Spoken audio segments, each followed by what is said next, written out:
any spider spray in that. Hey everybody, how's everybody doing tonight? I love my childhood trauma all in one thing here.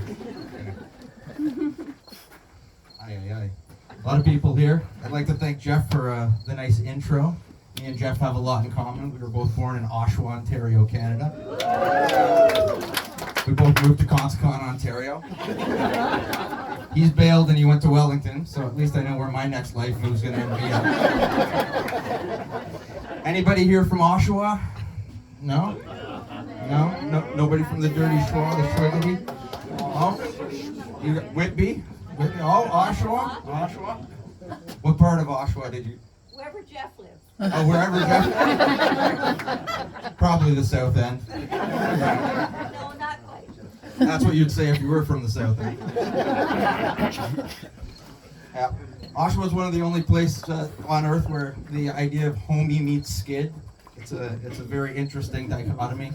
You know, you see a white 30-year-old toothless guy who looks 60 driving a BMX down the road with a 2-4 of beer on the handlebars, wearing puffy skateboard shoes, tight jeans, a cowboy hat, and a Tupac t-shirt. I say it's one of the only places because you can also see that in, you know, the great state of Ohio and downtown Belleville and Trenton. So that's probably why I feel so at home in Conscon. 10 minutes away from my people. How many people here are enjoying Andrew's luscious beer selections tonight? I see Bernard from Garage Time hiding over here. You know, it's like a priest in a daycare.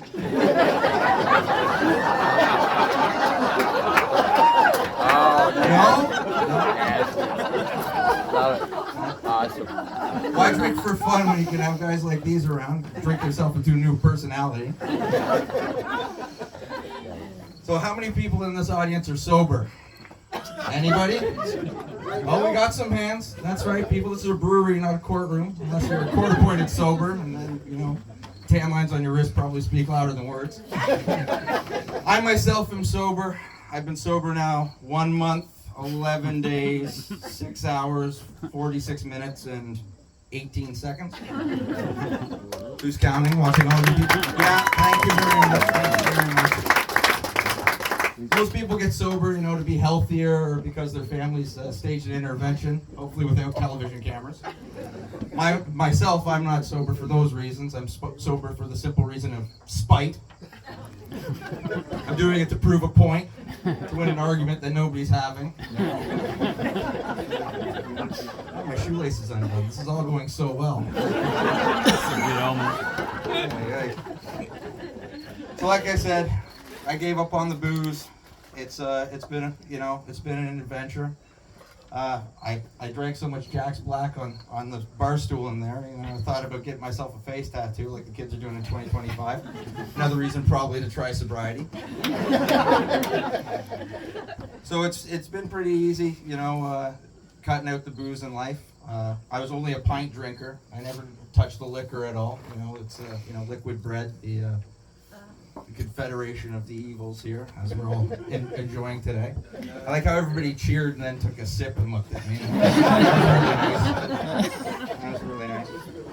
So like I said, getting sober, it hasn't been too hard, but it wasn't the only thing in life that I'm sober from. I also had to quit the weed. My God. I know. Do we got anybody who enjoys the weed out there? Oh, yeah. Yeah. It's pretty fantastic, you know. Nice and legal, it's okay, everybody can say. No, I never vaped, I never edibilized, you know, I never snorted terpenes off a key. Like, I was strictly flower. My friends would always say to me, Jeff, you smoke joints like cigarettes. And I'd say, yeah, I do.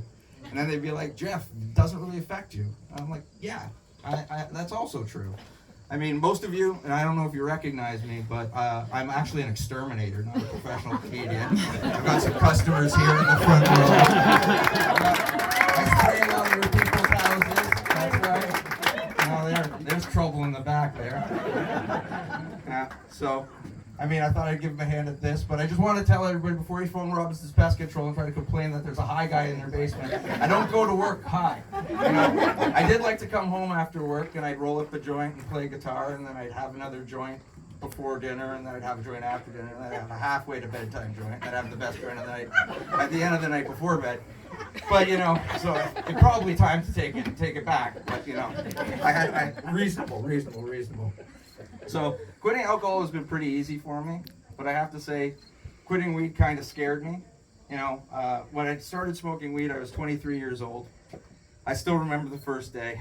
I had a day off work. A friend of mine rolled a big fat joint for me and left me a copy of the movie Waiting for Guffman. I sat down, I smoked that joint, I watched the funniest movie I've ever seen. And Christopher Guest took me to a whole new land. I was like, this is all right. Corky, we want you to live. Yes, Corky, I lived that day. So, like I said, I enjoyed getting high, but the real reason that I stuck with weed was it helped me with all my life problems. It was pretty medicinal. I used to have a lot of problems sleeping. I had a lot of problems eating. I never had an appetite. My guts were always on strike like French rail workers.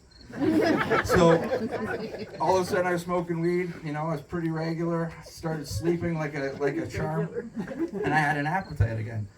So stopping smoking weed was terrifying for me. You know, I thought I might go back to my old ways where I just couldn't eat. Everything's exactly the same, except sleeping. Now, I don't know if you haven't smoked weed regularly, but when you smoke weed, you do not dream. There are no dreams. You just go to sleep at night, it's nice and black, and then you wake up the next day and you're nice and refreshed. And you do that for 21 years, and it's great. So, when I went back to not smoking, you'd think that, like, you know, okay, you're going to dream again. But no, all those dreams went into a single box, and that box could open all at once. And it's like, Holy Mother of Carl Jung. Like, everything that you hadn't dreamed, you're dreaming right away. I close my eyes, it's like Black Mirror Oshawa edition. Absolutely terrible. Oh, hey now. I've had sex dreams, I've had death dreams, I've flown, I've been blown. It's been a crazy experience. I've woken up in other rooms of my house shaking and sweating. I wake up terrified and I run and look out a window to make sure my car is there. I run to the other side of my house and look at my other driveway to make sure my work truck's there. It's absolutely insane. I had a dream the other night where I was sitting across the table from Billy Corgan from the Smashing Pumpkins. He was telling me what an idiot his cousin Donald Trump was. Like I need to be told that. And then he goes up on stage, full makeup, full dress, and starts doing kabuki theater just for me. I don't need that shit. Nobody needs that shit. So I try to control my dreams. I've been reading a lot about dreaming, lucid dreaming, how to guide yourself in your dreams. That shit doesn't work. I can't control my dreams. If I did, I wouldn't be at a kegger with Martin Short trying to arm wrestle 3 guys I canceled from Facebook 3 years ago. It's been insane. But like I said, sobriety's been really good for me. I feel healthier. You know, I got more money in my pocket and I don't smell like British fucking Columbia. So that's good. But I mean, every time I go on Instagram, Andrew's releasing a new fucking beer. It's like every week. Or Bernard over there is jamming some raspberry compote into a ghost and infusing unicorn tears. My knees get weak. Boys, it's like your ex-girlfriend sending me nudes. I mean, they're supportive nudes, but they're nudes nonetheless. My God. Anyway, I'm going to keep this short because, you know, somebody at Wellington on the Lakes moved a flower pot and saw an earwig after 44 days of me spraying them last. So I probably got six or seven messages to go and re-spray the fucking house to the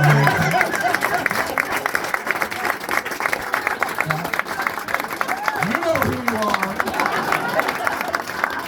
I like to say there's a list because there is a list.